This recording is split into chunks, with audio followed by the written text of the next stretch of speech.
Otep à tous, bien-aimés frères et sœurs. Après le Burkina Faso, c'est le tour du Mali. Le Sénégal vient d'envoyer, le président sénégalais vient d'envoyer un envoyé spécial pour aller rencontrer les autorités du Mali, notamment le général Assimi Goïta, président du Mali. Le message, il est le même. Maintenant, on connaît les détails de ce message. Ces pays sont en train de vouloir freiner, stopper, arrêter net l'évolution de la CEDEAO. L'envoyé spécial de Bassirou Diomaye Faye et Ousmane Sonko a été cette fois-ci un peu plus clair. Oui, quand il est allé au Burkina, ils ont camouflé la vérité et c'est fort probable que le Burkina les a envoyés vers le président de la confédération de l'AES, en l'occurrence le général Assimi Goïta. Et là, ils sont obligés de vomir tout ce qu'ils avaient de mauvais contre l'AES. Tout ce qu'ils sont en train de sortir, maintenant, là, ils sont obligés de sortir. Parce que nous avançons vers la date de l'échéance. En janvier prochain, ce sera définitif maintenant. Les pays de l'AES ne seront plus membres de la CEDEAO. Ils ne le sont plus maintenant dans les faits. C'est ce que, en matière de mariage, on parle de séparation de faits. Vous ne dormez plus dans le même lit, vous n'êtes plus dans la même maison, mais vous êtes encore mariés sur les papiers légalement. Donc c'est une situation similaire. Hein. Ces pays-là sont déjà en séparation avec la CEDEAO, mais selon les textes de la CEDEAO, on les considère toujours comme étant des pays membres. Mais pour eux, ils ont déjà tourné la page. Mais à partir de janvier prochain, à une certaine date, la date à laquelle ils avaient fait rédiger la demande, informer les pays de la CEDEAO, ou la commission de la CEDEAO, à partir de ce moment-là, ce serait fini. La CEDEAO ne peut plus les considérer comme étant des membres de la CEDEAO. Alors, l'envoyé spécial de Bassirou vient pour demander à ce que, écoutez la proposition, comment elle est très très très stupide. Il vient demander à Assimi Goïta de faire en sorte que l'AES puisse exister, qu'ils prennent leur texte comme ils veulent, mais que ce soit un sous-ensemble de la CEDEAO. Voilà l'objectif de l'envoyé spécial. C'est-à-dire que il y a des gens qui ont dit Bassirou a boudé le voyage de Paris parce que ceci. Non, il n'a pas boudé le voyage de Paris. Ça demande aussi de l'argent. Ce n'est pas la France qui paye, c'est nous qui payons. Écoutez, quand nos chefs d'État vont aux réunions là, surtout à Paris, ce n'est pas la France qui paye leurs déplacements, leurs hôtels et quoi que ce soit. C'est les pays qui payent. Bref,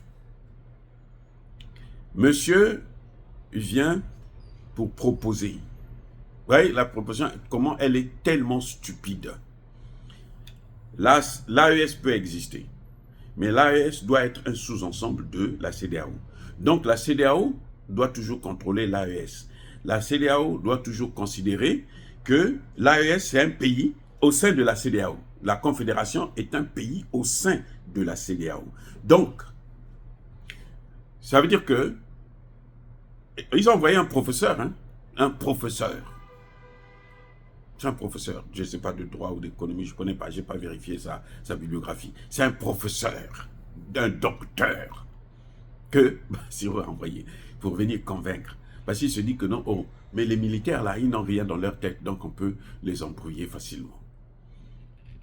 Vous voyez, ce qu'ils sont en train d'oublier, c'est que les militaires là sont en train de montrer à l'Afrique tout entière que c'est possible que nous puissions être émancipés.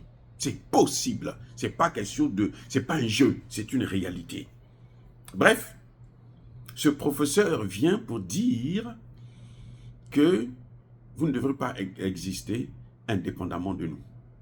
Nous, on doit toujours vous contrôler.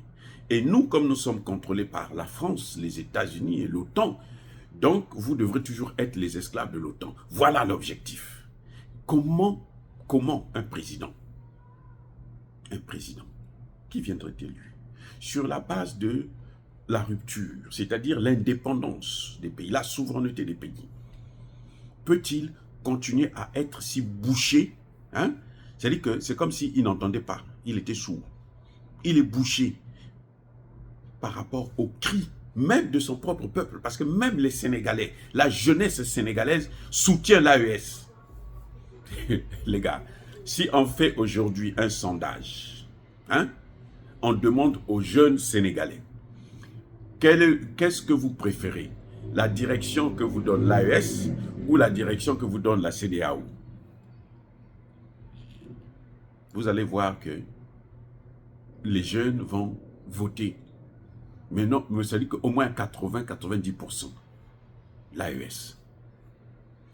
On a vu comment Marius Sagna plutôt, pardon, autant pour moi, le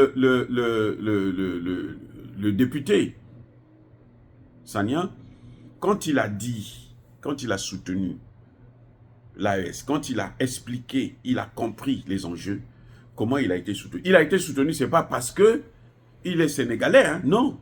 Il a été soutenu par rapport à les propos qu'il avait tenus. Moi, je l'ai condamné après quand il est allé vouloir déstabiliser le Togo. Ce n'est pas son rôle. Bon, mais comme les Sénégalais, ils sont tous comme ça. Les hommes politiques, en tout cas, je veux dire. Ils aiment déstabiliser les autres pays. Et puis, comme ça, on va dire que non, il n'y a que le Sénégal qui se porte bien et la démocratie, alors qu'il n'y a même pas de démocratie au Sénégal. Bref, on ne rentre pas dans ce débat. Ce n'est pas ça l'ordre du jour. Mais c'est demander, hein, faire des choses que même ton peuple condamne. C'est ça qui me surprend. Bassirou et Sonko mènent une politique que la jeunesse sénégalaise condamne. Ils ont été élus là parce que les Sénégalais, la jeunesse sénégalaise, pensaient. Ils ont fait croire, ils n'ont jamais dit qu'ils vont rentrer dans l'AES, mais ils ont fait croire qu'ils seront proches de l'AES. Or, là, on voit qu'ils sont de malheur. C'est l'opposé carrément. Ils sont de l'autre bord. Ils sont toujours avec ceux qui nous ont pris en esclavage, qui nous ont colonisés et qui nous ont néo-colonisés, qui veulent maintenant nous recoloniser. Ils sont avec eux. Ce sont des paillassons. C'est ça. Ça veut dire que, vous voyez, quand on élit comment on les appelle, des gens qui aiment qu'on parle d'eux, hein, des populistes, voilà. Ce sont des populistes. Sonko est un populiste. Et il a mis Bassirou dedans. Populiste. Ils veulent seulement qu'on parle d'eux, mais ils ne font absolument rien. Donc, ils vous manipulent pour qu'ils puissent être toujours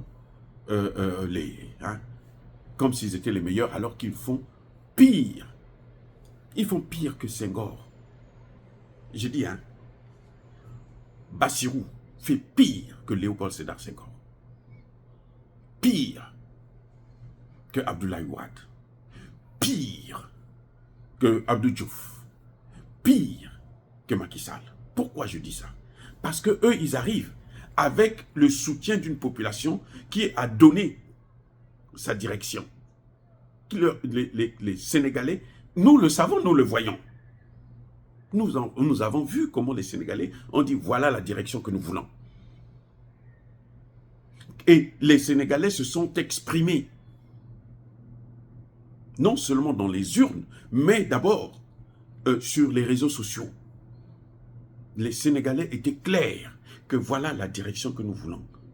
Même si vous ne rentrez pas dans l'AES, mais nous voulons cette politique d'indépendance, de souveraineté.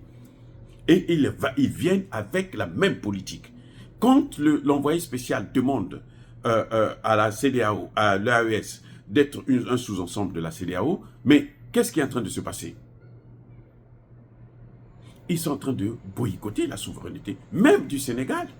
C'est-à-dire qu'ils sont en train de soutenir les ennemis. Mais c'est ça qui a fait que les pays de la CEDEAO, de l'AES puissent sortir. Ils sont sortis pourquoi? Parce que la CEDEAO est téléguidée, télécommandée par des étrangers, des puissances étrangères, notamment les États-Unis, la France, l'Allemagne et les pays de l'OTAN.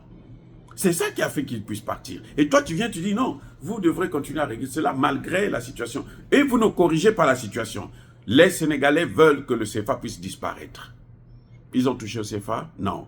Les Sénégalais veulent qu'on puisse expulser les bases militaires françaises. Ils ont touché à ça? Non. Mais attendez, les principaux éléments. Parce que après ça, s'ils avaient fait au moins le CFA, les bases militaires, ils ont réglé ces problèmes-là, à ce moment, ils peuvent faire ce qu'ils veulent. Ça peut se comprendre. Mais c'est que l'essentiel qu'on leur a demandé là, ils ont fait le contraire. Tout le contraire. Pourquoi je dis ils ont fait le contraire? Parce que, mais Bassirou, on a vu comment Bassirou sollicite l'armée européenne pour venir préserver sa frontière avec le Mali. Le Mali qui a chassé cette armée parce qu'ils sont incompétents, parce que ce sont eux qui financent le terrorisme, et lui, il va les appeler. Et quand le terroriste va venir au Sénégal, qu'est-ce qu'on va dire? Que, oh non, ce sont des gens qui viennent de... Non, ce sont les Bassirou eux-mêmes qui sont en train de les appeler. Parce que quand vous les appelez là, vous êtes en train de faire rentrer le terrorisme dans votre pays. Bassirou est allé à déclarer, il rencontre le président espagnol, il lui dit, il faudrait que l'Union européenne intervienne dans le Sahel. Il est allé aux Nations Unies, les amis, aux Nations Unies, à l'Assemblée Générale des Nations Unies. Si vous n'avez pas écouté ça, réécoutez le discours de Bassirou. Il demande à ce que les Nations Unies puissent intervenir au Sahel. Mais les Nations Unies étaient déjà au Mali. Ça montre même le ridicule. C'est tellement ridicule, hein, alors que les Nations Unies étaient au Mali, là. Le Mali les a chassés. 10 ans à ne rien faire. Vous regardez ce que les Nations Unies sont en train de faire en RDC. 24 ans, 25 ans. Ils ne foutent absolument rien. La situation ne cesse de s'aggraver avec leur présence. Si le jour que Tshisekedi va dire que moi je ne veux plus des Nations Unies, bon, comme lui pour l'instant, lui il est de la même équipe que Bassirou, donc il continue à les caresser dans le sens du poil. Mais je veux dire que Bassirou ne peut pas passer son temps à harceler les pays de l'AES. Ça, c'est un harcèlement politique. C'est un harcèlement. Qu'ils gèrent le Sénégal comme ils veulent, qu'ils laissent ces pays-là tranquilles. Voilà. Ça dit que je préfère encore qu'ils oublient le Mali, le Burkina, le Niger. Parce que le Mali, le Burkina, le Niger, là, ils ont oublié déjà la CEDEAO. Hein, et tous ces pays-là. Non, ils les ont oubliés. Ils sont en train de... Et vous voyez comment ils sont en train de faire? Le Mali vient de nationaliser ses mines d'or.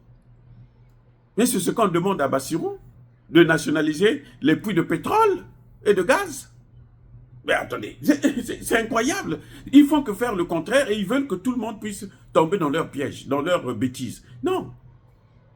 En tout cas, je salue le président Assimi Goïta qui a dit niet. C'est-à-dire que ça ne peut même pas. De toutes les façons, il ne peut pas faire ça. Parce que nous, on ne lui autorisera pas. En tout cas, lui au moins, il nous écoute, donc il ne pourra pas le faire. Il ne pourra pas le faire. Voilà. Donc, M. Sonko, M. Bassirou, occupez-vous de vos oignons. Occupez-vous de vos maîtres. Laissez-nous qui avions besoin de notre souveraineté tranquille. Alors les gars, soyez bénis, abondamment bénis par le Dieu de Kémité, par nos ancêtres angélisés. Mais que tous ceux qui persécutent le continent africain, le pillent et le déstabilisent, qu'ils soient noirs, blancs, chinois, arabes, juifs, indiens, qui qu'ils soient punis, maudits, foudroyés, neutralisés, écrasés, effacés par le Dieu de Kémité, par nos ancêtres angélisés. Vive l'Afrique éternelle, j'ai dit et j'assume.